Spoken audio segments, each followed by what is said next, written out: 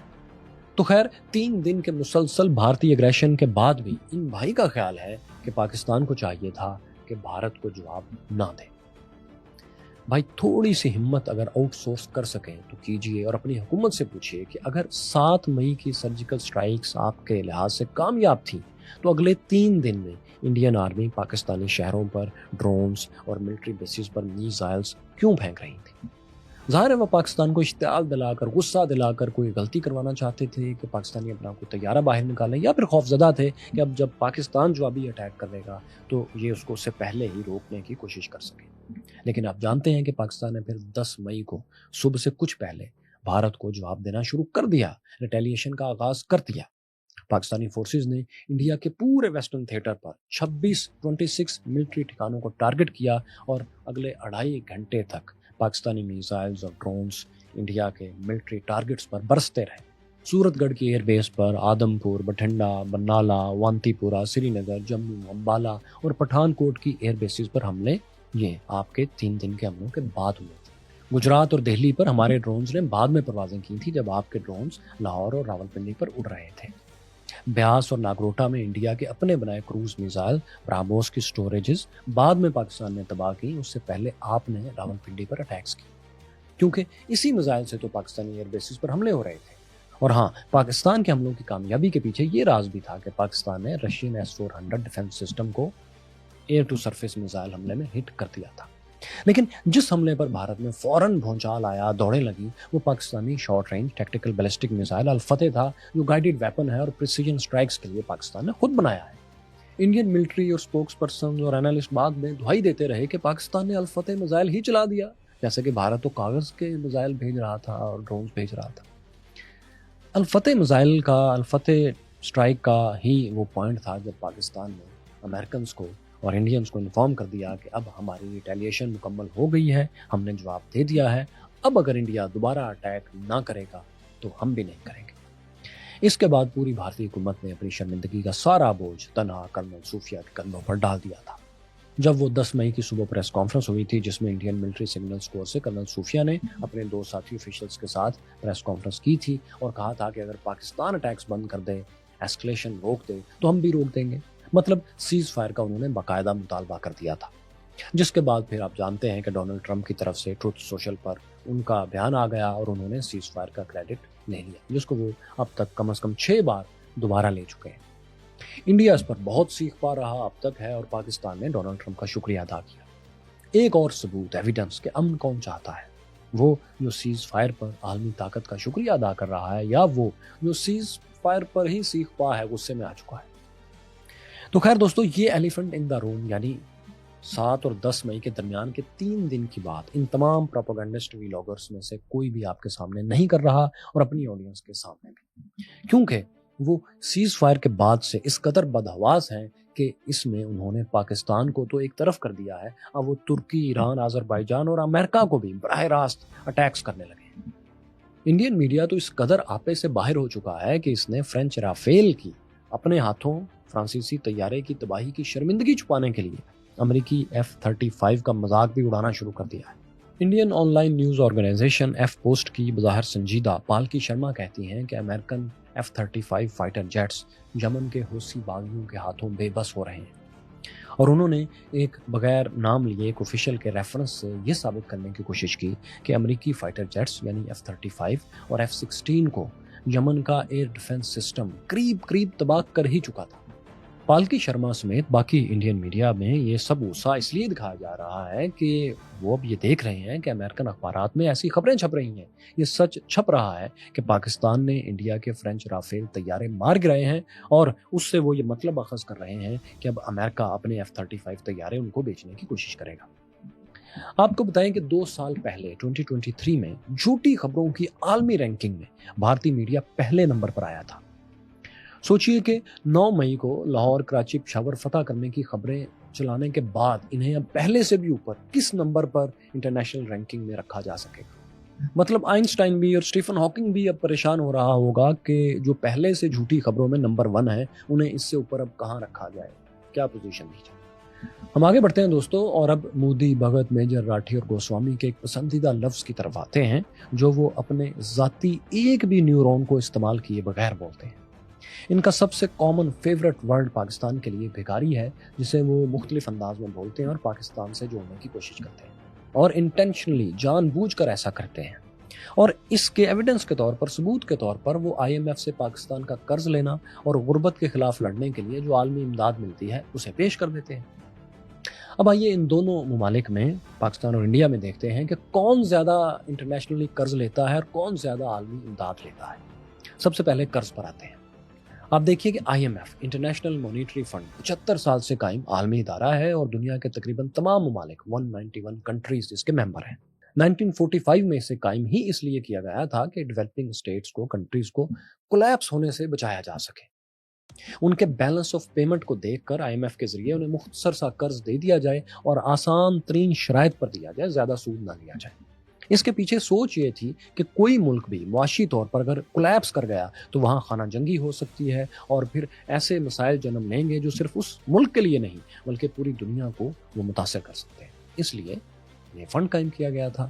یہ ایک international fund قائم ہوا جس میں سبھی حصہ ڈالتے ہیں، پاکستان بھی، انڈیا بھی، امریکہ سب سے زیادہ حصہ ڈالتا ہے، اور ضرورت پڑنے پر سبھی اس سے قرض بھی لیتے ہیں یا پھر لے سکتے ہیں۔ بھارت بھی 50s میں، 60s میں، 80s میں اور 90s میں جی ہاں IMF سے لونز پروگرامز لے چکا ہے۔ یقین نہیں تو آپ یہ IMF کی آفیشیل سائٹ پر جا کر پوری فہرست دیکھ لیں، ہر سال الگ الگ مینشن ہے۔ پاکستان اپنے کمزور سیاسی سٹرکچر کی وجہ سے، مختلف مسائل کی وجہ سے، اور خاص طور پر افغان 10 سالہ جو جنگ تھی امریکہ، سعودی عرب، پاکستان نے لڑی، اس کی وجہ سے مسلسل معاشی بحران کا شکار ہے، اور آج بھی IMF کے ایک پروگرام کو لے رہا ہے۔ لیکن یہ اسی طرح کا ایک لون ہے جس طرح انڈیا کبھی لیا کرتا تھا۔ قرض بھیک نہیں ہے۔ اگر قرض بھیک ہے تو جناب آج انڈیا کا ایکسٹرنل ڈیٹ پاکستان سے کہیں زیادہ ہے۔ Indian news outlet Livemint, جس کے ریفرنسز یہ تمام پروپیگنڈسٹ اکثر دکھاتے ہیں، یہ انڈین بزنس فیملی برلا کے اونرشپ میں یہ نیوز آرگنائزیشن ہے، اس میں لکھا ہے کہ پاکستان کا ایکسٹرنل ڈیٹ 131 ارب 131 بلین ڈالرز ہے۔ یہ فگر انہوں نے انٹرنیشنل اداروں سے لیے ہیں، اور ظاہر ہے نمبر 1 نیوز آؤٹ لیٹ اپنے طور پر جو اپنے آپ کہتا ہے اس نے لیے ہیں، تو کچھ ریسرچ تو اس نے کری ہوگی۔ لائیو منٹ کے مطابق اس سال پاکستان کا ایکسٹرنل ڈیٹ 131 ارب ڈالر تھا، اور انڈین اخبار ٹائمز آف انڈیا کے مطابق Indian external debt 718 billion dollars ہے۔ جی ہاں، 717.9 بلین ڈالرز۔ یعنی اگر کسی ملک کا قرض لینا اسے بھکاری بناتا ہے، ایکسٹرنل ڈیٹ کی وجہ سے وہ بھکاری ہے، کیونکہ IMF کی بات ہم نے پہلے کر دی، تو بس آپ اتنا جان لیں کہ آج کی تاریخ تک آپ کے اخبارات کے حساب سے آپ کا ایکسٹرنل ڈیٹ پاکستان سے 2.7 ٹائمز زیادہ ہے۔ لون اور ڈیٹس کے بعد ساتھیوں، اگر ہم ڈائریکٹ غربت مٹانے کے جتنے بھی انٹرنیشنل فنڈز ہیں ان کی بات کریں تو ان میں بھی انڈیا کم از کم پاکستان سے کہیں زیادہ ڈالرز لیتا ہے. ہم صرف ایک پروگرام جس میں ڈیولپمنٹ اسسٹنٹ فنڈ ملتا ہے اس کی بات کریں تو پچھلے 62 برسوں میں 62 ایئرز میں بھارت پاکستان سے کہیں زیادہ فنڈز لے چکا ہے. اس کرافٹ کا لیٹسٹ ڈیٹا بھی جو بھی اویلیبل ہے وہ یہی دکھاتا ہے کہ بھارت پاکستان کے دگنے سے بھی زیادہ امدادی فنڈ لے چکا ہے, لے رہا ہے. یہ ورلڈ بینک کا ڈیٹا ہے, پاکستان کے ڈیلی ٹائمز کا یا ایکسپریس ٹریبیون کا ڈیٹا نہیں ہے. ہاں, آپ کہیں گے کہ بھارت کی آبادی زیادہ ہے سو اس کی امداد بھی زیادہ ہوگی, لیکن پر کیپٹا تو پاکستان سے کم ہے. بالکل ٹھیک بات ہے, پر کیپٹا یہ امداد پاکستان سے کم ہوگی, لیکن ہے تو صحیح نا. ایسا تو نہیں کہ انڈیا امداد لیتا ہی نہیں. اگر عالمی اداروں سے غربت مٹانے کے لیے فنڈز لینا بھکاری ہونا ہے تو میں ان پروپیگنڈسٹ سے کہوں گا کہ یہ ڈیٹا بھی دیکھ لیں, پھر فیصلہ کریں کہ کسے کیا کہنا ہے. بھارت کی اکانومی بہت بڑی ہے, خدا اسے اور ترقی دے, مگر یاد رکھیں آج کے دن تک صورتحال یہ ہے کہ یہ اکانومی اس لیے دنیا کی 5ویں یا کچھ کے نزدیک 4تھی بڑی اکانومی نہیں ہے کہ اس نے انوویشن بہت کی ہے. یہ اس لیے بڑی ہے کہ آبادی کے لحاظ سے بھارت جو ہے یہ 10 بڑے امیر ممالک یعنی امریکہ, برازیل, روس, جاپان, جرمنی, برطانیہ, فرانس, اٹلی, کینیڈا اور آسٹریلیا کی ٹوٹل آبادی سے بھی زیادہ آبادی کا ملک ہے. ویسے اگر ان تمام جو کنٹریز ہیں 10 ملک جن کی آبادی سے زیادہ انڈیا کی آبادی ہے, ان کی اگر اکانومیز کو جمع کیا جائے تو $60 ٹریلین سے اوپر کی یہ لوگ اکانومیز بنتے ہیں, اور انڈیا آج بھی $4 ٹریلین کی اکانومی ہے. لیکن by the way Indian official reports کے مطابق جو ٹائمز آف انڈیا میں چھپ چکی ہیں وہاں یہ لکھا ہے کہ بھارت کی 60% رورل پاپولیشن روزانہ 35 روپے سے بھی کم پر گزارا کرتی ہے, 35 انڈین روپے. ایک اور انڈین اخبار دکن ہیرلڈ میں اکانومسٹ وی رگھوناتھن کا ایک آرٹیکل چھپا. وہ لکھتے ہیں کہ اگر انڈیا کے ٹاپ 5% امیر ترین لوگوں کی دولت انہی کے پاس رہنے دی جائے اور باقی 95% جو انڈیا ہے اس کی دولت کے مطابق حساب کیا جائے تو 95% انڈینز جو ہیں ان کی پر کیپٹا انکم $1130 بنتی ہے, جو کہ افریقہ کے ان ممالک سے بھی کم ہے جو سہارا ڈیزرٹ میں. ان افریقی ممالک کی ڈکلائن اکانومی کے وقت بھی جو پر کیپٹا انکم ہے وہ $1600 ہے, یعنی کہ انڈیا سے $370 زیادہ. دوستو, ہمارے اس وی لاگ کا یہ آخری اکانومی والا حصہ خاص طور پر ان انڈین پولیٹیشنز اور ہیٹ سپیکرز کے لیے تھا جو پاکستان کی کمزور اکانومی پر اور اس کی سیاسی صورتحال پر بھکاری جیسے طنزیہ اور حقارت سے بھرپور الفاظ استعمال کرتے رہے ہیں. لیکن یہ آخری چند سیکنڈ اور یہ چند جملے صرف ان ایک صاحب کے لیے ہیں جو پاکستانیوں کو بڑے رجنی کانت بن کر لیکچر دینے کے لیے آئے تھے. راٹھی صاحب, آپ نے بار بار کہا کہ پاکستانی ہمت کریں. ہماری ہمت ہے کہ ہم اپنی اسٹیبلشمنٹ سے اجمل قصاب کے گھر میں جا کر پوچھنے سے لے کر 71 کے سانحے تک پر سوالات کر چکے ہیں, اور اکبر بگٹی کے قتل سے لے کر کشمیر میں مجاہدین بھیجنے کے فیل پروجیکٹ تک پر سوالات اٹھا چکے ہیں, کرتے رہے ہیں, کرتے رہیں گے. میری ویڈیوز اور انٹرویوز گواہ ہیں. ذرا آپ ہمت کریں اور یہ کتاب جو آپ کے ملک میں چھپی ہے اور آپ کے رائٹرز نے لکھی ہے اس پر اپنی حکومت سے سوال کریں. ان سے پوچھیں کہ ہمسایہ ممالک کو توڑنے کے لیے اپنے ملک میں ملٹری کیمپس بنانا آتنکواد نہیں تھا کیا اور نہیں ہے کیا؟ برلن سے مہاراشٹر میں آ کر ذرا RSS سے پوچھ کر تو دکھائیں کہ جے شری رام کے نعرے لگانے پر وہ لوگوں کو, مسلمانوں کو خاص طور پر کیوں مجبور کر رہے ہیں. ذرا آئیں, ہمت کریں, پوچھ کر تو دکھائیں. اور آخر میں اگر ہماری ہمت دیکھنی ہے تو یہاں دیکھ لیں کہ ہم نے محمد بن قاسم سے لے کر پاکستان کے فاؤنڈنگ فادرز تک پر, ان کی پالیسیز تک پر سوالات اٹھائے ہیں اور نہرو کی اچھی پالیسیز کی تعریف کی ہے اور لاہور میں بیٹھ کر کی. کیا آپ میں اتنی ہمت ہے؟